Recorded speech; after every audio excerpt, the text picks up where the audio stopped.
Bonjour à toutes et à tous, aujourd'hui on se retrouve pour parler de la suite du MCU, Marvel Cinematic Universe. En effet, la phase 3 qui vient tout juste de terminer avec Spider-Man Far From Home ne nous tease pas beaucoup de choses pour la prochaine phase qui durera environ 2 ans si je me souviens bien, 2020-2021. Dans une prochaine vidéo, je vous ferai le récap de cette phase 3 et de la saga de l'infini qui englobe les 11 ans des films du MCU. Dans cette vidéo, je vais bien sûr utiliser des théories qui sont fondées avec des arguments valables et qui nous permettent de découvrir un peu plus des prochains films et des prochaines séries de chez Marvel, mais bien sûr il faudra les prendre avec des pincettes parce que rien n'est officiel sauf quelques informations, auquel cas je vous dirai que c'est officiel. Et bien sûr cette vidéo contiendra des spoils, donc si vous n'avez pas vu les 11 ans des films Marvel, je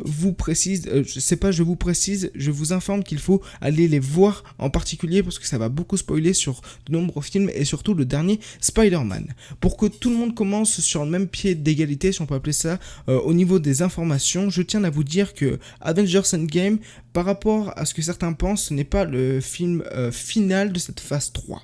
En effet, il s'agit des nouvelles aventures de l'homme araignée qui clôture en beauté cette nouvelle aventure, cette nouvelle histoire, cette nouvelle saga de l'infini, on va l'appeler comme ça.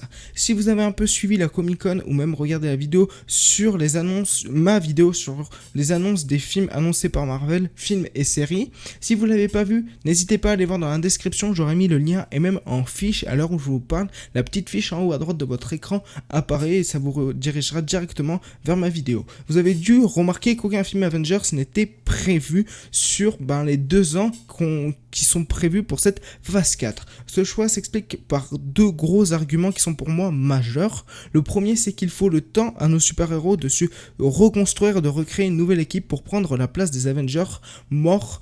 Et aussi cela permettra à Marvel d'introduire de nouveaux héros, je pense aux Éternels qui sont officialisés, ou même Nova qui ne l'est pas encore. Surtout, je pense aussi que le fait qu'aucun film Avenger n'est prévu, cela permet à d'anciens personnages comme Thor 4 qui a été officialisé, peut-être un Spider-Man 3, mais je reviendrai sur cette information plus tard dans la vidéo, de pouvoir décrire un peu leurs nouvelles aventures après le snap de Tony et la perte de 2 éléments majeurs des Avengers, qui étaient à peu près en gros les chefs, si on peut appeler ça comme ça. Et pour finir, je pense que la non-présence de films qui réunit tous les super-héros s'explique par le fait qu'il faut un ennemi majeur. Là, Thanos est passé, ils vont pas mettre Galactus qui est un des plus grands ennemis des comics pour les Avengers. Je pense qu'ils vont attendre, installer des personnages de transition, on peut les appeler comme ça, comme les Sinister Six. Pour Spider-Man, ça pourrait être une bonne idée, faire un film où tout le monde s'est réuni pour combattre les Sinister Six, ça peut être une très bonne idée. Mais en plus, avec le rachat de la Fox par Disney, ils ont de quoi faire. En effet, ils peuvent réunir les univers des 4 Fantastiques et même celui des X-Men. Donc on peut un jour voir Wolverine chez les Avengers, etc. Je pense que ces 2 années de entre guillemets repos, si on peut appeler ça comme ça, quand je dis repos, c'est qu'il n'y a pas de gros films majeurs avec des gros rassemblements, permettra aux scénaristes d'approfondir certains personnages tels que Black Widow. Vous allez me dire, ouais mais Black Widow est morte. C'est vrai qu'elle est morte, mais il y a toujours cette légende, si on peut appeler ça comme ça, de la mission à Budapest. Et donc dans le prochain film qui arrive bientôt, mai 2020 si je me souviens bien, aux États-Unis, et le 22 avril 2020 en France, on va pouvoir découvrir et approfondir un peu plus le personnage qu'on connaît et qu'on découvre dans Avengers 1, et on a très peu d'informations, que ça soit sur son entraînement et d'où elle vient, etc. Et aussi pour prendre le temps d'expliquer les conséquences de la guerre Endgame. Ce que j'appelle la guerre Endgame, c'est suite au claquement de doigts de Tony, parce qu'on a pu remarquer dans Spider-Man Far From Home que certaines personnes se sont retrouvées plus jeunes que des membres de leur famille, alors qu'au début ils étaient plus vieux et ils devaient se réintroduire dans une société qui a vécu déjà 5 ans sans nouvelles, sans informations, etc. Pour continuer dans les événements après le film Avenger, vous avez sûrement dû voir que plusieurs clins d'œil étaient faits à Captain America dans le dernier film Spider-Man. Mais le plus important et celui qui est le plus utile à mes yeux, c'est lorsque la classe de Peter se situe dans l'avion pour partir à leur première destination en Europe. Sur l'écran du siège, on peut remarquer que 3 affiches de films sont présentes. La première, il s'agit d'un film hommage au Wakanda. Je pense que c'est un film hommage, il y a beaucoup de théories dessus et je suis le premier à la relayer, qui est la terre natale du Black Panther, si normalement vous le savez, et c'est aussi le passage important de la guerre de Avengers Infinity War, parce que pour moi, dans ce film, c'est là où on découvre les plus gros impacts du claquement de doigts de Thanos, et on voit toute une armée s'effondre, qui s'effondre, excusez-moi, suite à ce claquement de doigts, et aussi on voit la tristesse de la perte de plusieurs héros, et surtout c'est le lieu de la mort de Vision. La seconde affiche du second film est une représentation de l'Hydra, l'organisation combattue par le Captain, comme on a pu le voir dans le 1 avec le crâne rouge qui refait son apparition dans Infinity War et même dans Endgame. Et pour finir, une affiche qui porte le nom de Nova. On va s'attarder quelques temps sur le message caché envoyé par les deux dernières affiches des films présentés. Pour rappel, à la fin de Endgame, on découvrait un Captain America qui a vieilli car il a décidé de vivre sa vie aux côtés de l'agent Carter, au moment où il a redéposé toutes les pierres de l'infini à leur endroit dans la chronologie classique, on va l'appeler comme ça. Peut-être que cette affiche est là pour nous expliquer que suite à cette vieillesse, le Captain est mort. Cette théorie est bien fondée car deux éléments sont là pour la faire émerger. La première, c'est que Chris Evans, qui donne ses traits au Captain, ne veut plus incarner le super soldat, donc je pense que ils vont essayer de faire un petit passage, même si normalement il devrait faire un petit caméo dans Winter Soldier et le Faucon, donc, et surtout sur l'image on voit le bouclier du Captain, donc je pense qu'il va faire un petit caméo, mais il va nous expliquer qu'il est mort. Et de plus, on sait qu'une série d'animation What If qui mettra en scène des événements différents de l'histoire. Imaginez si Iron Man n'avait pas construit son armure, qu'est-ce qui serait passé? S'il n'avait pas vendu des armes Stark, qu'est-ce qui serait passé? En fait, en gros, ça sera ça. On sait que, on peut voir que l'acteur n'est pas officialisé dans le cast de la série, il ne prêtera donc pas sa voix. Du coup, on peut suggérer qu'il n'y aura pas la présence du Captain.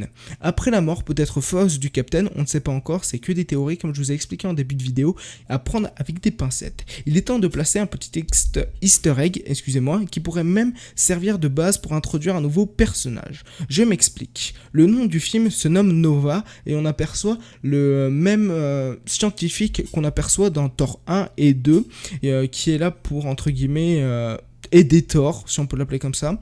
Dans les comics, Nova est un étudiant qui a hérité des pouvoirs d'un alien, et c'est une source Wikipédia, et en fait, je vous mettrai le lien en description, bien sûr, j'ai pas fait du copier-coller, j'ai juste pris les premières lignes, mais vous inquiétez pas.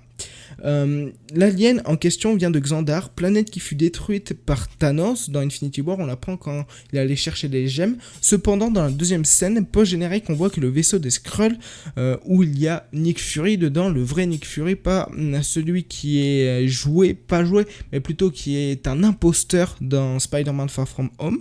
On voit que ce vaisseau se dirige vers une planète qui ressemblerait beaucoup à Xandar, donc on ne sait pas comment les scénaristes vont pouvoir nous faire avaler l'histoire que Xandar est toujours reconstitué alors que Thanos l'a détruit dans Infinity War. On verra bien, surtout leur histoire de voyage dans le temps n'est pas très claire, il nous faudrait plusieurs visionnages pour le comprendre correctement, mais on verra dans les prochains mois, on aura sûrement de nouvelles informations. Pour finir avec des théories un peu loufoques, je trouve, pour la suite de cet univers cinématique de chez Marvel, lors de la présentation de leur plan pour les 2 prochaines années, donc pour la phase 4, Kevin Feige a annoncé lors d'une interview la présence de 11 projets, que ce soit série ou film, au total il devrait y en avoir 11. Mais dans le planning, si vous comptez bien, j'ai compté et recompté, on peut apercevoir qu'il n'y a que 10 projets. Donc cela voudrait dire qu'il y a un film caché. Et c'est à ce moment-là que l'histoire de Spider-Man 3 pourrait être calée. Je m'explique. Alors, comme je vous ai dit précédemment, c'est impossible qu'il y ait un prochain film Avengers à cause de la non mise en place d'un ennemi assez badass, entre guillemets, et assez important pour que tout le monde se réunisse. Et surtout, on a pu voir que dans la phase précédente, Spider-Man Homecoming, donc les aventures avec Tom Holland, ont commencé avec Iron Man en tant que en tant que figure paternelle, on va l'appeler comme ça. Dans cette phase 3, nous avons Spider-Man Far From Home, donc qui clôture cette phase. Et dans la phase 3, dans la phase 4, du coup, ça serait bien que la trilogie de Spider-Man avec Tom Holland se finisse. Après, ce n'est que des théories. Peut-être que cela a été fait exprès pour nous mettre sur une mauvaise voie, nous dire il y avait 11 projets mais on vous en a présenté que 10, donc on verra bien. Dans le futur, vous verrez bien. Ou sinon, c'est peut-être juste une erreur qu'au début, ils avaient prévu 11 films, 11 projets parce qu'il y a des séries dedans. Mais en fait, suite à un problème, au dernier moment, ils ont dû en présenter que 10. C'est déjà la fin de cette vidéo qui fut un peu longue, j'en mets en excuse, mais il y avait beaucoup de choses à dire.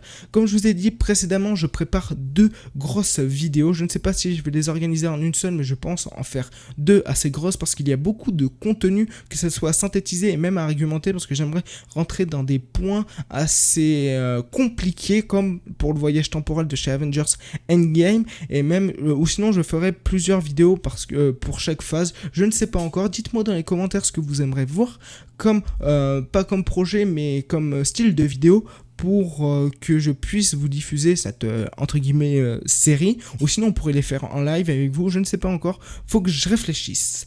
C'est déjà la fin de cette vidéo. Si elle vous a plu, n'hésitez pas à vous abonner en activant la petite cloche pour ne rater aucune de mes prochaines vidéos. C'était Nicolas, je vous dis ciao tout le monde.